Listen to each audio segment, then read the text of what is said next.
Hi hello welcome to our channel. నేను మిశ్రీ. ఈరోజు మనం చెప్పుకోబోయే కథ విలన్ పార్ట్ 71. కథలోకి వెళ్ళే ముందు మన ఛానల్ని లైక్ చేయడం మర్చిపోకండి. అలాగే ఇక కథలోకి వెళ్దాం. ఈసారి మన వాళ్ళకి ఎవరికైనా హాని జరిగితే నేను అసలు భరించలేను. నాలో ఉన్న చెడు బయటకు వచ్చేస్తుంది. జ్ఞాన పిడికిలి బిగుసుకుంది కోపంతో. జ్ఞాన భయపడుతున్నట్టుగానే వాళ్ళకి జరగబోయే నష్టం గురించి ఏమాత్రం అంచనా వేయలేకపోయారు ఇద్దరు. ఇద్దరు రెడీ అయ్యి ఆఫీస్కి వెళ్ళడానికి కిందకొచ్చారు. రక్షిత్ అక్కడ ఉన్న గార్డ్స్‌తో మాట్లాడుతుంటే, ఔట్ హౌస్ ముందు ఉన్న మొక్కల దగ్గర నిలబడి వాటికి నీళ్లు పెడుతోంది స్వేచ్ఛ. ఆమెకు చాలా బోర్ కొడుతోంది. అప్పుడే అభయ్, జ్ఞాన ఒకరి తర్వాత ఒకరు బయటికి రావడం ఆమె చూసింది. జ్ఞాన లుక్స్ చూసి ఆమె షాక్ అయిపోయింది స్వేచ్ఛ. జీన్స్ టీషర్ట్ పోనీ వేసి, కళ్ళకి గాగుల్స్ పెట్టుకుని కారు డోరు తీస్తుంటే నోరు వదిలేసి చూస్తుండిపోయింది స్వేచ్ఛ. ఎంత బావుంది అనుకోకుండా ఆమె ఉండలేకపోయింది. జ్ఞాన డ్రైవింగ్ సీట్లో కూర్చోవడం చూసి షాక్ అయింది. అభయ్ జ్ఞానతో ఏదో చెప్పి రక్షిత్ దగ్గరికి వచ్చాడు. గార్డ్స్ని స్ట్రాంగ్ చేయమని ట్రైనింగ్ ఇవ్వమని చెప్పాడు అభయ్. ఆఫీస్కి వెళ్తున్నట్టు చెప్పి కారు దగ్గరికి అతను కూడా వెళ్ళిపోయాడు. స్వేచ్ఛ చూస్తూ ఉండగానే వాళ్ళ కారు ముందుకు కదిలింది. ఆ ఇంటిని, ఆ మనుషుల్ని, ఆ వాతావరణం చూస్తుంటే అచ్చు ఆమెకి సినిమాలో లాగా కనిపిస్తోంది. అక్కడి నుంచి సరాసరి పోలీస్ స్టేషన్కి వెళ్ళారు. దారి దోపిడీదారులు అని ఇన్స్పెక్టర్ చెబుతుంటే అతడి గన్ను తీసి అతడినే కాల్చి పడేయాలనిపించింది జ్ఞానకి. జ్ఞాన ముఖంలో మారుతున్న రంగులను చూసి గబగబా ఆమెను బయటకు తీసుకొచ్చేశాడు అభయ్. అక్కడి నుంచి ఇద్దరు ఆఫీస్కి వెళ్ళారు. ఎప్పటి నుంచి ఏ సమస్య ఉందో, ఎక్కడి నుంచి ఏ సమస్య ఉందో అని అలర్ట్గా ఉంటూ పని చూసుకోసాగారు ఇద్దరు. ఇంట్లో అన్ని సామాన్లు ఉన్నాయి, కానీ స్వేచ్ఛకి వంట చేయడం రాదు. ఆ అవసరం తనకు ఎప్పుడూ రాలేదు. రక్షిత్ ఏమో భోజనానికి వచ్చే టైం అయింది. తను ఏమీ వండలేదు. రక్షిత్ లోపలికి వచ్చేశాడు. గబుక్కున సోఫాల నుంచి దిగింది ఆమె. ఒకసారి చూసి పై గది వైపుకి వెళ్ళాడు అతను. అతని వెనక వెళ్ళింది. షర్ట్ తీసి పక్కన పడేసి సోఫాలో వాలాడు. అతడికి ఎదురుగా నిలబడి అతడు కళ్ళు ఎప్పుడెప్పుడు తెరుస్తాడా అని చూస్తోంది స్వేచ్ఛ. ఆమె ఏమీ మాట్లాడకపోవడం గమనించి కళ్ళు తెరిచి ఆమె వైపు చూశాడు రక్షిత్. ఏం కావాలి అని అడిగాడు మృదువుగా. నాకు నాకు వంట చేయడం రాదు, ఇప్పుడు నేను ఏం వండలేదు అని ఆమె భయపడుతూ కళ్ళు టపటపలాడిస్తూ చెప్తుంటే సన్నటి చిరునవ్వు వచ్చింది అతడి ముఖంలో. నిట్టూరుస్తూ సోఫాల నుంచి పైకి లేచాడు అతను.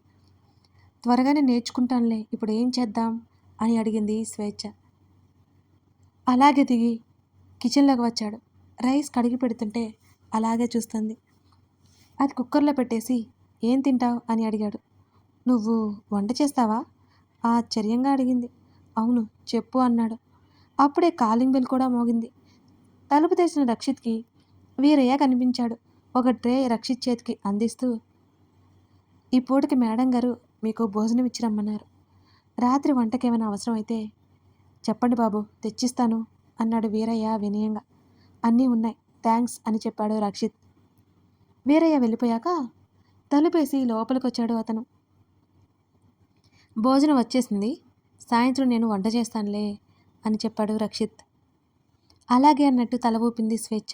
అప్పటికి స్వేచ్ఛకి పిచ్చి పిచ్చిగా ఆకలేస్తోంది. మరి గబగబా ప్లేట్లో భోజనం పెట్టుకుని తింటోంది. నువ్వు తినవా రక్షిత్ వైపు చూస్తూ అడిగింది. అప్పుడు తేరుకుని తింటానన్నట్టు తల ఊపి ఆమెకు ఎదురుగా కూర్చుని తను పెట్టుకుని తిన్నాడు. ఆమె వైపు ఒకసారి చూశాడు. తింటూనే చుట్టూ సంబంధం లేకుండా తన పని తను చూసుకుంటూ అన్నట్టు తింటోంది. అతన్ని ఎలా నమ్మి ఇంత దూరం వచ్చిందో ఇప్పటికీ అర్థం కావడం లేదు అతనికి. అతని జ్ఞాపకాలు 3 రోజుల ముందుకు వెళ్ళాయి. రక్షిత్కి స్వేచ్ఛకి పెళ్లి చేయాలని గ్రామస్తులంతా అంటుంటే అసహనంగా ఉండిపోయాడు రక్షిత్. అతడు పెళ్లి చేసుకోకపోతే స్వేచ్ఛని ఎవరు పెళ్లి చేసుకోకూడదు, జీవితాంతం అలాగే ఉండిపోవాలి. వాళ్ళు చెబుతున్న కొత్త కొత్త రూల్స్ అతనికి పిచ్చి పిచ్చి పట్టేలా ఉంది. అందరి ముందు స్వేచ్ఛ మెడలో పసుపు తాడు కట్టాడు అతనే స్వయంగా. స్వేచ్ఛ కళ్ళల్లో నీళ్లు జారిపోతున్నాయి. తల ఎత్తుకోలేకపోతుంది తను కూడా. పంచాయతీ ముగిసింది. తర్వాత ఎటోళ్ళటు వెళ్ళిపోయారు. రండి ఇంటికి వెళ్దాం. స్వేచ్ఛ తండ్రి చెప్పగానే ఆమెకు వెళ్ళాలి అనిపించలేదు. అక్కడి నుంచి పరిగెత్తింది స్వేచ్ఛ ఏడ్చుకుంటూనే. అమ్మా స్వేచ్ఛ, కూతురు పొలాల ఉన్న వైపు పరిగెడుతుంటే ఏం చేయాలో తెలియలేదు స్వేచ్ఛ తండ్రికి. ఆలోపే స్వేచ్ఛ వెనకాల పరిగెత్తాడు రక్షిత్.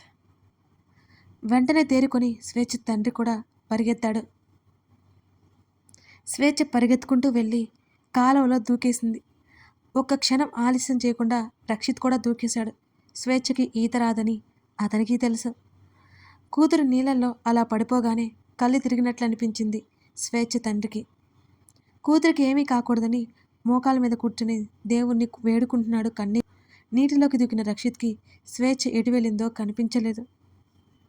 ప్రవాహం వైపు అతను ఈదుకుంటూ వెళ్ళగా నీటిలో ఊపిరాడక స్పృహ కోల్పోయి ప్రవాహంతో పాటు కొట్టుకుపోతూ కనిపించింది స్వేచ్ఛ. ఆమె కనిపించడం ఆలస్యం చేయకుండా ఆమె వైపుకు వెళ్ళాడు. ఆమెను భుజం మీద వేసుకుని ఈదుకుంటూ ఒడ్డుకు తీసుకొచ్చాడు రక్షిత్. దూరంగా ఒడ్డున రక్షిత్ స్వేచ్ఛను తీసుకురావడం చూసి పరుగున వెళ్ళాడు స్వేచ్ఛ తండ్రి.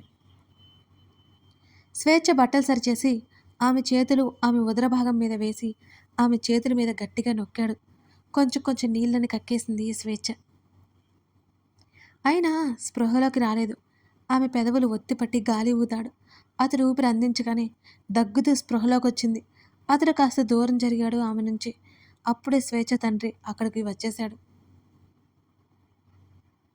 వెంటనే లేచి కూర్చుని మోకాల మధ్య తలపెట్టుకుని వెక్కి వెక్కి ఏడవసాగింది స్వేచ్ఛ. అక్కడి నుంచి లేచి దూరంగా వెళ్ళిపోయాడు రక్షిత్. అమ్మా స్వేచ్ఛ, ఎంత పని చేశావే అంటూ కూతురి తలని ఛాతీకి హత్తుకుని ఏడ్చేశాడు స్వేచ్ఛ తండ్రి. నేనేం తప్పు చేయలేదు నాన్న అని ఆమె ఏడుస్తోంది. ఇప్పుడే అర్థమవుతుందమ్మా, కానీ నువ్వేం చెప్పినా ఎవరూ నమ్మరు. నువ్వు ఈ తప్పు ఒప్పుకోకపోతే జీవితాంతం నువ్వు అలాగే పడుండాలి. కూతురి కన్నీళ్లు తుడుస్తూ సర్ది చెప్పాడు స్వేచ్ఛ తండ్రి. చచ్చిపోవడమో చావు బ్రతుకుల మధ్యకు వెళ్ళడం చేస్తే కానీ తప్పు చేయలేదని ఈ సమాజం ఒప్పుకుంటుందా? రక్షిత్ మదిలో మెదిలిన ప్రశ్న అది. నేను చచ్చిపోతాను నాన్న, నేను చచ్చిపోతాను. తండ్రి గుండెల్లో ముఖం దాచుకుని ఆమె ఏడ్చింది. చిన్నప్పటి నుంచి యువరాణిలా పెరిగిన కూతురు ప్రాణాల మీదకు తెచ్చుకుంటే ఏ తండ్రి అయినా ఎలా స్థిమితంగా ఉండగలడో ఆయన కూడా అలాగే ఉన్నాడు. నీకు రక్షిత్ అంటే ఇష్టం లేదా? చెప్పు. అయితే అతడు వెళ్ళిపోతాడు, నువ్వు నాతో వచ్చే. నువ్వు ఎవరేమనుకున్నా నేను చూసుకుంటాను అంటూ కూతురి కన్నీళ్లు తుడుస్తూ ఆమె ముఖంలోకి చూశాడు స్వేచ్ఛ తండ్రి. ఆ మాటకి విరక్తిగా నవ్వింది. చస్తే గాని కూతురు ఏ తప్పు చేయలేదని తెలియలేదు ఆయనకి. అలాంటిది ఎవరు ఏమి అనకుండా చూసుకుంటారంటే నమ్మకం కలగలేదు స్వేచ్ఛకి. నేను ఇక ఈ ఊర్లో ఉండను నాన్న, ప్లీజ్ నన్ను ఇంటికి పిలవకండి అంది చేతులు జోడిస్తూ. మరి ఎక్కడుంటారు మీరు? రక్షిత్కి కుటుంబం ఏమీ లేదు కదా? ఆయన రక్షిత్ వైపు ఒకసారి చూసి కూతురు వైపు చూశాడు కంగారుగా. తనకు కూడా నేను అక్కర్లేదు, అసలు నాకు బ్రతకాలనే లేదు మళ్ళీ ఏడ్చేసింది స్వేచ్ఛ. ఆ మాట విని షాక్ అయిపోయి పరుగున రక్షిత్ దగ్గరికి బయలుదేరాడు స్వేచ్ఛ తండ్రి. నీకు నా కూతురంటే ఇష్టం లేదా? ఏం తక్కువ తనకి అని రక్షిత్ భుజాన్ని పట్టి ఊపేశాడు స్వేచ్ఛ తండ్రి. వెంటనే ఆయన చేతిని విదిలించుకొట్టాడు రక్షిత్. ఎందుకు ఇష్టపడాలి? అందంగా ఉందనా లేక డబ్బుందనా? వీటికి ఆశపడే టైప్ కాదు నేను అన్నాడు విసుగ్గా. మరి ఏం కావాలి? అతడు కాదంటే తన కూతురు పరిస్థితి ఏమైపోతుందో అనే భయం ఎక్కువైపోయింది ఆయనకి. నాకేం వద్దు, ఈ ఊరి నుంచి నేను వెళ్ళిపోతున్నాను. నాతో బ్రతకగలదు అనుకుంటే నాతో రమ్మని చెప్పండి, లేకపోతే హాయిగా ఇక్కడే మీ దగ్గర ఉంచేసుకోండి అని అన్నాడు రక్షిత్. అతడు అక్కడి నుంచి ముందుకెళ్ళిపోయాడు. అతడి మాటలు విన్న స్వేచ్ఛకి గుండె భారం అయిపోయింది. ఇంకా స్వేచ్ఛ, విన్నావు కదా, రక్షిత్తో వెళ్తావా? అసలు ఉండగలవా? లేవు, ఉండలేవు. తనకంటూ కుటుంబం లేదు, తనకంటూ ఇల్లు లేదు, నా వాళ్ళని చెప్పుకోవడానికి ఎవరూ లేరు. అందుకే మన ఇంటికి వెళ్ళిపోదాం రా అంటూ కూతురి చేతిని పట్టుకుని లేపడానికి ప్రయత్నం చేశాడు స్వేచ్ఛ తండ్రి. లేదు నాన్న, నేనైతే ఇక మన ఊర్లో ఉండలేను, తనతో వెళ్ళలేను, చచ్చిపోనివ్వండి నాన్న అంటూ చేతుల్లో ముఖం దాచుకుని ఉంది స్వేచ్ఛ. భయం వేసింది తన కూతుర్ని చూస్తుంటే స్వేచ్ఛ తండ్రికి. బ్రతిమాలి బుజ్జగించి అక్కడి నుంచి ఇంటికి తీసుకొచ్చాడు ఆయన. అప్పటికే బ్యాగ్ సర్దుకుని రెడీగా ఉన్నాడు రక్షిత్. స్వేచ్ఛ తల్లి కూతుర్ని పట్టుకుని ఏడ్చేసింది. చావబోయిందని విషయం తెలిసేసరికి అప్పటికే కంటిలో నీళ్ళు ఇంకిపోయాయేమో. మౌనంగా కూర్చుని ఉంది స్వేచ్ఛ. ఇరుగు పొరుగు వాళ్ళు ఏవేవో మాట్లాడుకుంటున్నారు, అన్నీ వినిపిస్తున్నాయి. రక్షిత్ తనకి ఓదార్పు అవుతాడనుకుంది. ఈ సమయంలో కాలేదు. తనంటే ఇష్టం లేదని తేల్చి చెప్పేశాడు. నువ్వు కనుక ఆత్మహత్య ప్రయత్నం చేశావంటే ఆ క్షణం మేమిద్దరం చచ్చిపోతాం. అలాంటి పని చేయనని మా మీద ఒట్టేసిపు. కూతురి చేతిని తల మీద పెట్టుకున్నాడు స్వేచ్ఛ తండ్రి. విరక్తిగా నవ్వింది స్వేచ్ఛ. ఆమె ఇంట్లో ఉండనంటే ఉండను అంది. రక్షిత్తో పంపించారు. బొమ్మల అతడి వెనుక నడిచింది. కారణం అతనంటే వర్ణించలేని ప్రేమ. ఆహారం లేకపోయినా ఒక రోజంతా ఏం మాట్లాడకుండా తన బాధను బయటికి కనిపించనీయకుండా అతనితోనే ఉంది. అన్నీ గుర్తుకు రాగానే అన్నం సహించలేదు రక్షిత్కి. ఆమె అంటే ఎంత ఇష్టం ఉన్నా ఆమె చేసిన చిన్న పొరపాటు వల్ల ఆమె కష్టాలు పడాల్సి వచ్చిందని అతని బాధ. తిన్నానంటే తిన్నాను అనిపించి చెయ్యి కడిగేసుకున్నాడు రక్షిత్. స్వేచ్ఛ మృదువుగా వినిపించిన అతని గొంతు వినిపించి గదిలోకి వెళ్ళడానికి అన్నట్లు మెట్లెక్కుతూ వెనక్కి తిరిగి చూసింది స్వేచ్ఛ. కథ కొనసాగుతోంది. అదన్నమాట అప్పుడు స్వేచ్ఛ ఊరిలో జరిగిన విషయం. అలా ఆమెను సిటీకి తీసుకొచ్చేసి జ్ఞాన వాళ్ళ ఇంటికి వచ్చారు ఇద్దరు. కథ నచ్చితే లైక్ చేసి కామెంట్ చేయడం మర్చిపోకండి friends. Thank you for watching this video.